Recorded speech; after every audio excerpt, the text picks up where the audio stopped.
Bonsoir chers téléspectateurs et abonnés de Zobri Web TV. Ce soir, X-Sport vous amène découvrir une histoire vraie, forte et profondément humaine. Notre invité n'est pas un inconnu du football africain. Ancien international burkinabé, participant à la CAN 2011, il faisait partie de cette génération qui faisait rêver toute une nation. Il a connu les sélections nationales, parcouru plusieurs clubs, goûté aux exigences du haut niveau, mais le football, on le sait, n'est pas qu'une question de talent. Entre opportunités manquées, obstacles invisibles et choix décisifs, son parcours n'a pas suivi la trajectoire qu'on lui promettait. Elie Ibrahim, puisque c'est de lui qu'il s'agit, brise le silence ce soir. Sans filtre, il revient sur son parcours, ses combats, ses regrets, mais surtout sur les leçons précieuses tirées de son expérience. Une fois de plus, bonsoir, installez-vous confortablement, X-Sport c'est maintenant. Bonsoir Elie et merci d'être avec nous ce soir. Bonsoir Inès, merci de m'avoir fait venir sur votre plateau. Et les activités? Ça va bien, tout se passe bien, on rend grâce, alhamdoulilah, ça va. Pour commencer, tu es un ancien international. Oui. Quel a été le déclic pour que tu te lances dans le domaine de foot? Bon, d'abord, tout début, quand j'étais petit dans les quartiers, on jouait les petits poteaux. Et puis bon, j'aimais beaucoup aller dans les vidéoclubs pour regarder les matchs des différents championnats. Voilà, j'avais un grand frère, lui, il aimait vraiment le championnat anglais. Donc du coup, quand il partait dans les vidéoclubs pour regarder, bon, il m'emmenait là-bas. C'était dans les années, je peux dire 2000, 2001. J'étais petit. Donc du coup, je partais regarder. Et puis bon, mon papa était un passionné de football. Puisque mon papa, c'était un supporter de l'ASFB, de Bobo Dioulasso. Donc du coup, bon, voilà quoi. J'étais content quand je partais regarder les matchs dans les stades. Bon, c'est dans ça, j'ai tapé un peu, pieds nus dans le quartier. Et puis bon, paf, le goût est venu. Et puis bon, voilà. Tout est parti. Voilà, c'est de la passion. Au quartier, à Bobo, voilà. Alors, à quel moment précis tu as senti que ta carrière de prix n'est pas la direction que tu espérais? Bon, c'est venu à des blessures. Parce que je peux, pour être sincère, on peut dire, bon, après mon dernier transfert en Guinée équatoriale, j'ai eu des blessures vraiment qui m'a beaucoup, vraiment, ça m'a piqué le moral. Aussi grave que ça. Oui, puisque j'avais une pubalgie interne qu'on devait opérer, dont ma maman même a refusé l'opération en question. Donc, j'étais obligé de me reposer jusqu'à la blessure est partie après. Mais c'est une blessure Oui. qui exigeait l'opération ou ça n'exigeait pas? Oui, ça exigeait, puisque les pubalgies, la plupart, on doit enlever. Mais mon maman a refusé. Voilà. Du coup, vous savez... C'est dû au risque que ça exposait ou bien? Effectivement, bon, vous savez, les mamans là, elles ont les pensées autrement. C'est trop émotionnel. Oh, voilà. Donc, du coup, elle a refusé. Bon, après avoir fait quelques temps de repos, les idées ont commencé à changer un peu. Donc, voilà, tout est parti.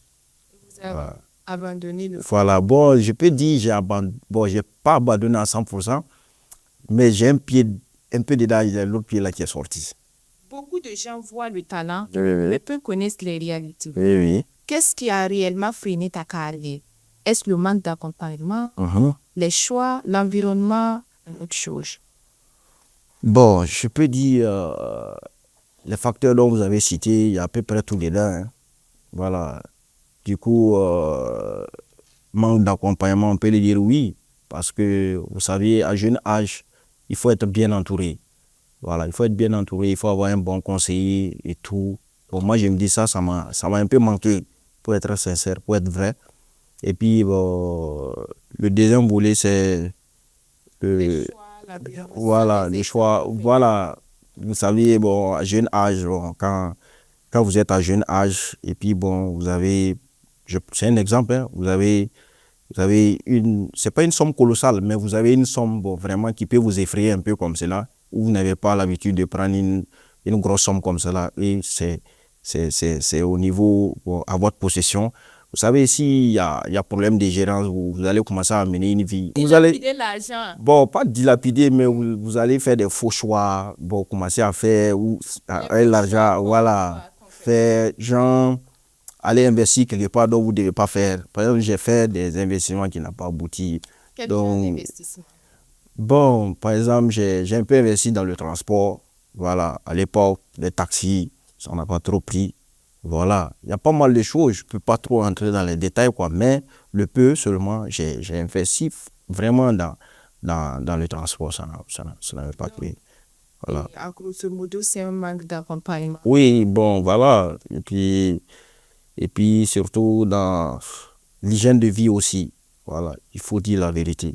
Pour que, bon, voilà quoi, les jeunes qui rêvent ne plongent pas. Voilà, le rêve qui nous a eu, bon, dans le passé, il ne faut pas qu'ils vont, voilà quoi. Il faut avoir une belle vie. L'impression que le football ne récompense pas toujours le mérite? Bon, ça c'est vrai.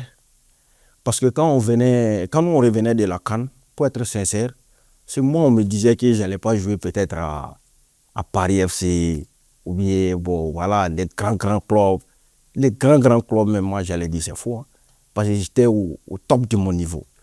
J'étais au top. Ça, il n'y a rien à dire. Tous les journalistes en parlaient. Voilà. Les Mamadi Ouena à l'époque, les Victorien Marien. Bon, voilà quoi. Tout le monde, franchement, pour être sincère, si je disais que je n'allais pas être professionnel là où je suis, j'allais dire c'est faux. Mais bon, voilà quoi. Dieu a voulu autrement.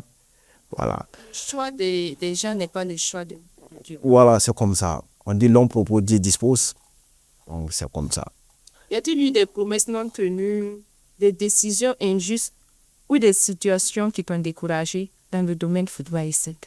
Décision, oui, parce que souvent, le joueur en question peut prendre même un faux choix. Voilà, ça peut basculer la carrière d'un joueur. Voilà. Sinon, promesse, si je dis promesse, ça c'était au niveau du centre, là où j'ai été formé. J'ai dit la vérité. Voilà, puisque moi, à ma juste connaissance, après ma formation, voilà, forcément, tu dois aller en Europe pour aller faire des tests. C'est vrai, on n'a pas eu cette chance, ça c'est de un. Et de deux, nous-mêmes, on s'est forgé, puisqu'on a travaillé pour aller à l'équipe nationale. Et Dieu a fait que nous, on a eu une canne, on était à la une, on était sur la vitrine. Donc, du coup, moi, je me dis, ton centre de formation, toi, voilà quoi, tu poussé, t'as mené à un autre level, mais ça n'a pas été fait. Mais je comprends aussi d'une part pourquoi ça n'a pas été fait. Bon, je mets ça en parenthèse, mais c'est comme ça. Il y a des promesses, voilà, qu'ils ont eu à nous dire, mais ça n'a pas. Voilà quoi. C'est dû concrètement au fait que votre club n'a pas tenu ses promesses. Depuis le centre même, depuis dans les années 2008, 2009, 2010, puisque de 2008 jusqu'en 2010, je me dis que non, j'étais tout, voilà quoi, au centre. Mais à partir de vers fin 2010, je commençais à rentrer dans l'équipe nationale avec les éliminatoires. Voilà, on rentrait, on sortait. Mais il y avait des promesses au niveau de nos promoteurs. Voilà, donc du coup, ça n'a pas... Avec du recul, tu peux dire que tu as manqué de soutien au bon moment de ta carrière. Ouais, vraiment, ça, je le dis haut et fort. Ouais, j'ai manqué, j'en ai manqué vraiment. Ça n'a pas été simple. Ouais, ça n'a pas été simple. Mais du côté de ta famille, est-ce que tu avais le soutien qu'il fallait? Bon, côté familial, oui, j'avais le soutien de la maman. Vous savez, même aujourd'hui, du jour au lendemain, elle m'appelle chaque fois, chaque matin, chaque moment. Je prends un exemple. Un exemple, quoi. Si vous êtes, par exemple, avec votre petite amie, voilà, quand elle commence à appeler, elle-même, souvent, ça la rend jalouse, quoi, parce qu'elle est inquiète. Tu vois, souvent, elle-même se dit, ah, c'est pas ta copine qui t'appelle, ou bien c'est comment? Parce qu'elle est inquiète, elle veut te voir réussir, au fait. Voilà, moi, je me rappelle, dans les années 2000, mon téléphone pouvait sonner peut-être 200 fois par jour. Mais aujourd'hui, qui va t'appeler, si ce n'est pas peut-être ta maman ou bien bon, un membre de ta famille, par exemple, ou tes proches, collaborateurs. Donc, vous voulez dire que les gens voilà. sont proches de vous quand Voilà. vous êtes sur le... Faut dire à la une, quoi. À la une. À la une, voilà. Donc, après que ça ne donne plus. Quand ça ne donne plus seulement, ah, ben, les gens te lâchent. Hein. Ça, je vous dis la vérité. C'est Je ne sais pas si c'est la vie, elle est faite comme ça, mais dans le domaine du football, c'est comme ça. Quand vous êtes à la une, vous êtes l'ami de tout le monde. Le téléphone va sonner. J'ai dit, ça va sonner même. Mais les jours, ça ne brille pas comme ils veulent seulement. Non, c'est... Si quelqu'un doit vous appeler, peut-être c'est votre maman. Moi, par exemple, si moi je sortais, moi j'étais permanemment avec mes amis, les Bertrand et autres. Quand moi je m'asseyais devant la porte comme ça, mais nous, on pouvait faire sortir toutes les chaises de la maison. Il n'y avait même pas place. La foule qui venait pour s'asseoir même à côté de nous. Chacun voulait s'approcher de nous, au fait. Vous voyez, non, ce que je veux dire? La lumière attire. La lumière attire, voilà. En conclusion, la lumière attire. Voilà. On parle souvent du rêve, mais rarement de la face cachée. Ouais. Qu'est-ce que les jeunes doivent savoir sur le football professionnel que personne ne leur dit? Bon, le football professionnel de nos jours, franchement, c'est une routine exigeante, axée beaucoup sur voilà, les facteurs sportifs, tactico-physiques, ça c'est de un, côté alimentation, le social. Au fait, le football, les gens voient ça comme ça, mais il y a beaucoup de critères dedans, pour être sincère. Il y a beaucoup. Et puis, il y a beaucoup de, en fait, il y a beaucoup de domaines à se consacrer pour établir. Parce que souvent, tu fais violence même sur toi. Je ne sais pas si je me fais comprendre. Souvent, tes amis sont au dehors comme ça. À cause du football, ils t'appellent, oh, on est ici, tu es où, on est au Glengo. Mais à cause du football, tu t'es pris pour ne pas partir. Par exemple, vous devez travailler sans relâche. Ça, c'est le premier work même du football, il faut travailler. Non, l'entraînement, il faut travailler. Franchement, je dis la vérité, j'étais un joueur qui aimait travailler. Je travaillais honnêtement. Et maintenant, il faut ça dit votre vie sociale.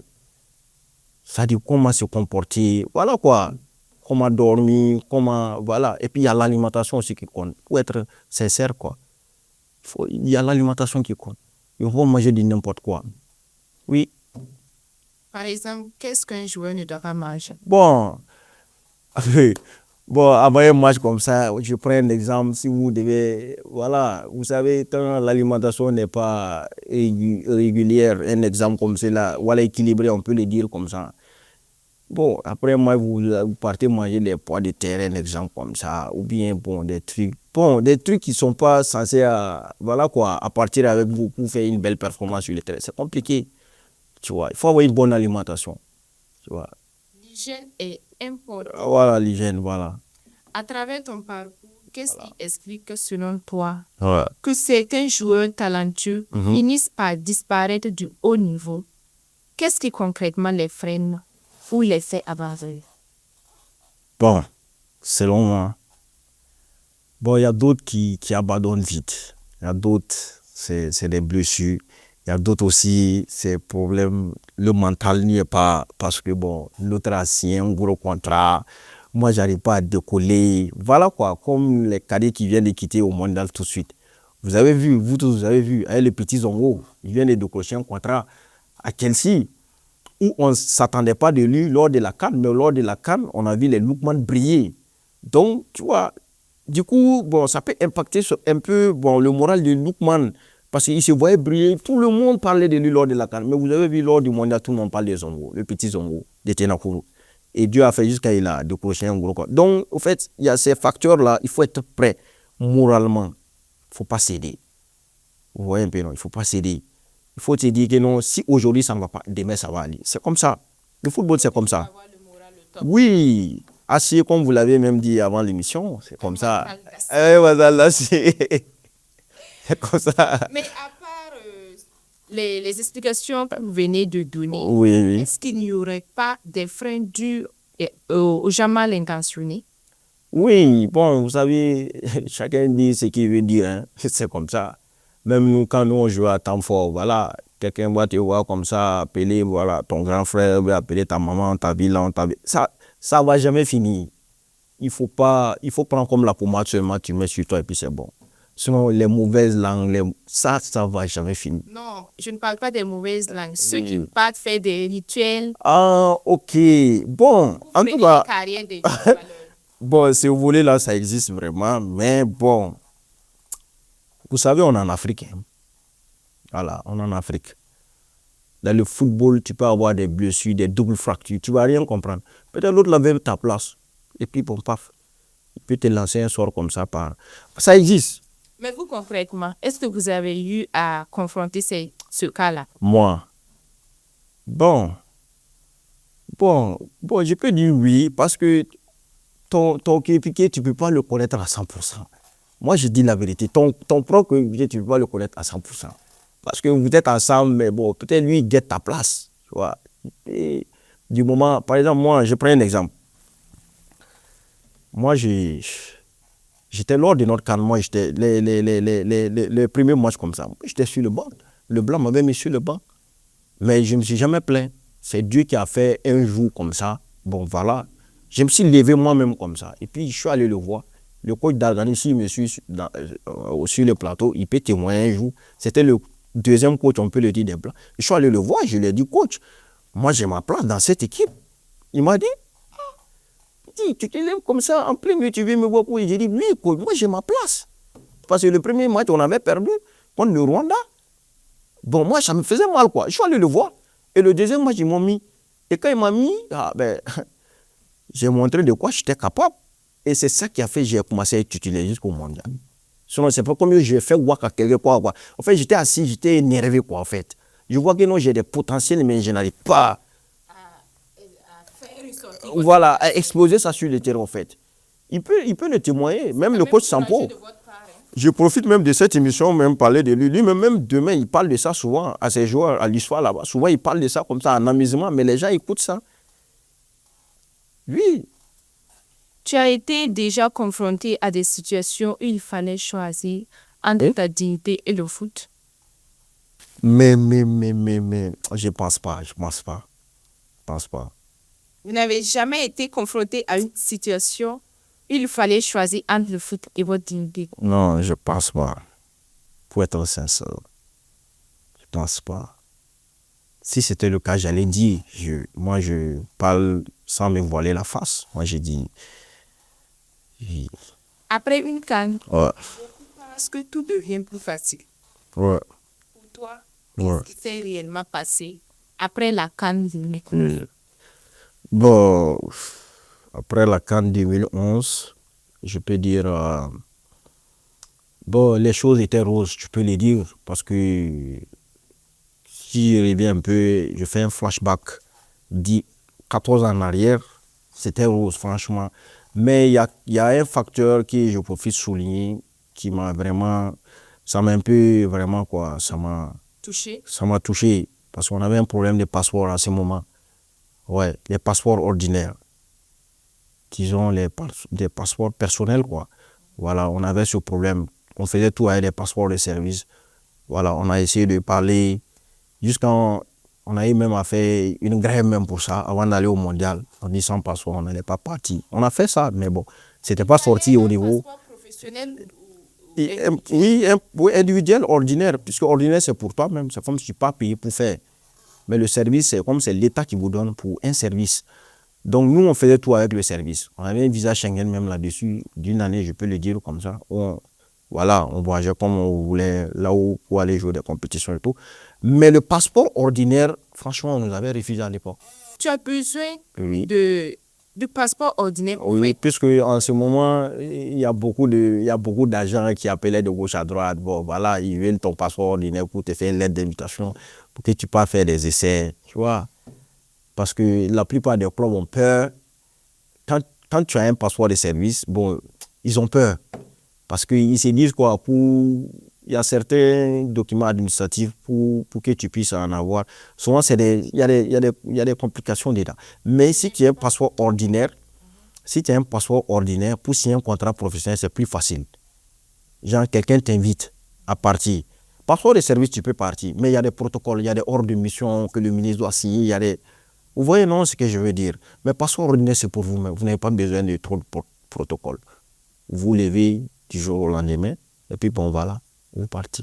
Quand tu regardes votre génération de la CAN 2011, Oui. Comment tu expliques que parmi tous ces talents, Oui. Bertrand Traoré, pratiquement le seul à avoir réussi à sortir la tête de nous? Comment tu expliques cela? Bon, vous saviez, Bertrand, franchement, je profite de cette télé même encore, voilà quoi, tirer mon chapeau à lui, parce que c'est un excellent footballeur, pour être sincère. C'est un autre level. Son talent, c'est un autre level.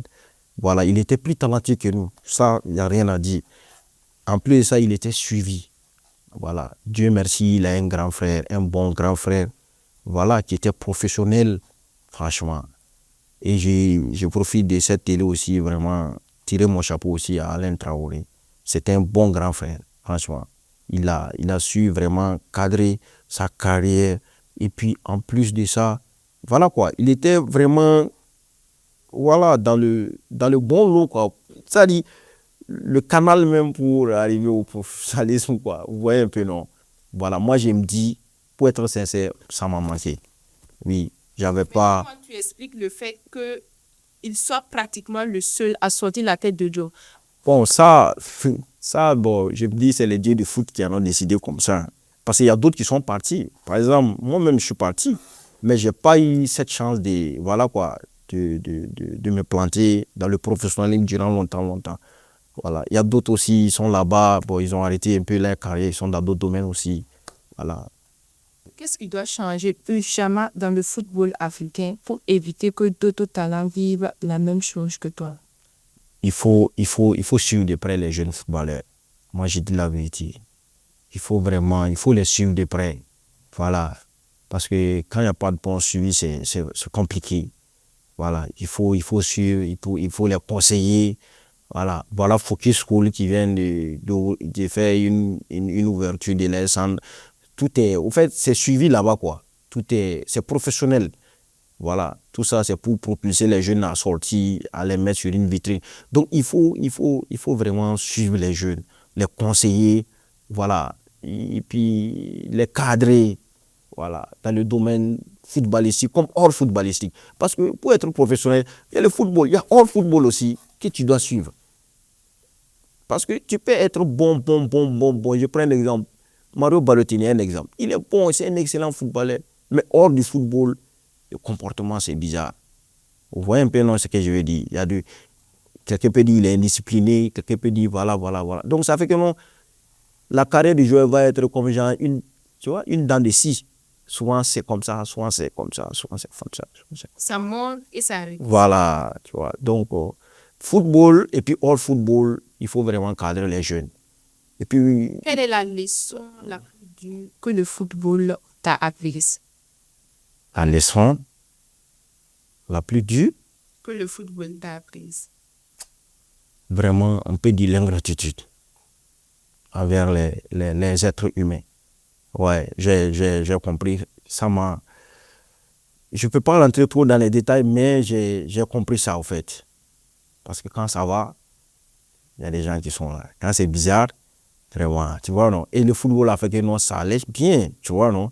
Donc, tu peux dire que les gens sont des opportunistes. Ouais, bon, on peut le dire comme ça, en résumé. Il y a d'autres, vraiment, tu vois. C'est le football qui a fait que j'ai compris ça même bien. Je connaissais quoi, mais comme j'étais jeune en ce moment, voilà. Mais quand j'ai commencé voilà quoi, à manger dans le football, j'ai compris. Et après carrière, j'ai compris ça fort même. Tu vois. Si tu as un message à adresser à ton jeune toi, Oui. que lui dirais-tu aujourd'hui? Moi-même, Jeune toi. moi-même, j'allais dire non, de laisser tout à Dieu, quoi. C'est bon. Oui, de laisser tout à Dieu, voilà. C'est Dieu qui a voulu comme ça. Le message. Parce que du moins, il y a eu du haut, il y a du bas là. Donc, il faut tout. Tu n'es pas fier de ton jeune toi? Non, je suis fier. C'est pour cela que j'ai dit, je laisse tout à Dieu, quoi.